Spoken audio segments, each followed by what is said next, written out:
This one is an Oscar Schmidt Jumbo, another one. It's got a mahogany back and sides, nice spruce top. It had the biggest bridge plate underneath here I'd ever seen. It ran, of course, they always run the width of the guitar, but this one had to be 3.5, 4 inches wide and 1/4 inch thick. Can you imagine what it was doing to that top as far as keeping it from vibrating? So I took it out, that bridge plate, hung it up on the wall so I could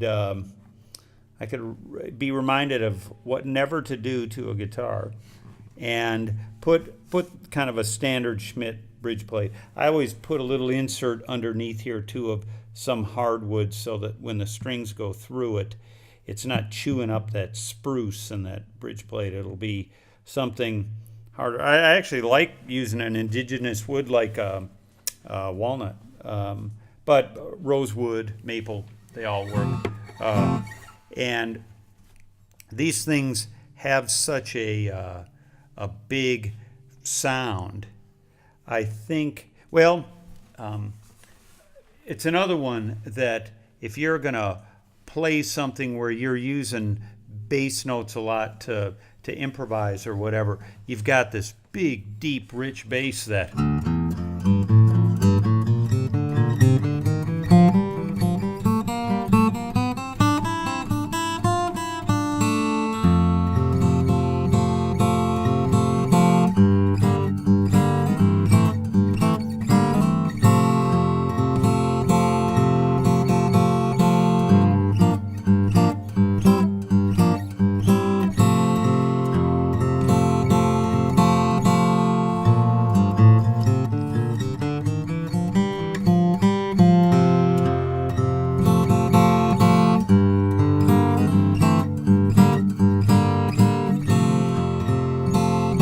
just love the sound of that.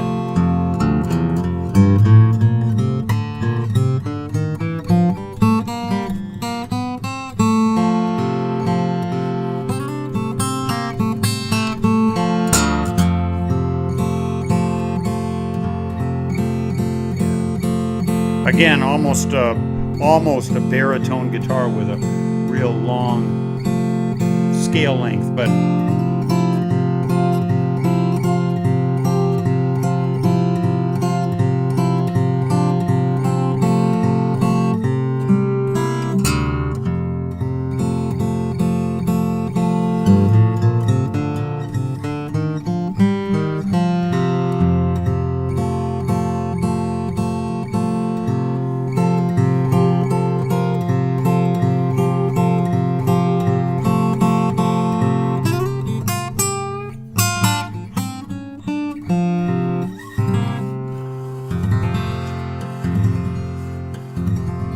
again, one of the first kind of guitars or Oscar Schmidt type guitars that really inspired me to look for them, because it goes back to seeing Stefan Grossman again in that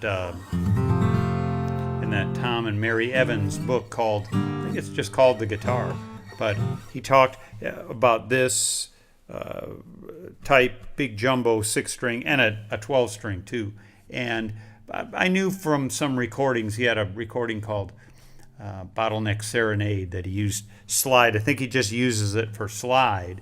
But you set it up right, get a good piece of wood on the fingerboard. That seems to be kind of important to me. Some folks say, well, yeah, but it's not original anymore. But, they used poplar or birch and just dyed it. So the necks tended to warp really bad because that wood isn't that strong. And so what I've done is, and remember, I'm finding these as basket cases. They're not playable, or they're barely guitars when I find them.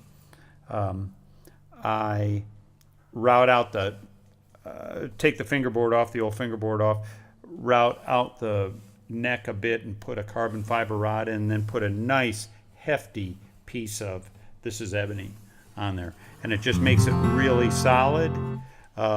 Get the braces, so Oscar Schmidt braces, they're always either cracked or loose or warped or whatever, missing. So I do that, and you've got a really nice guitar. I mean, a great sounding guitar. It's, where else are you going to get that sound, that big?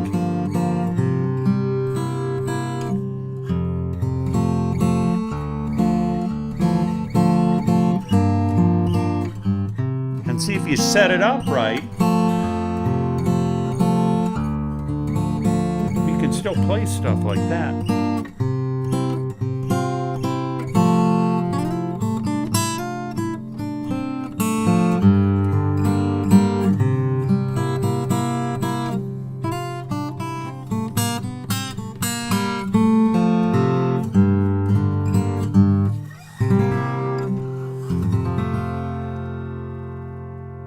Yeah, I love that sound.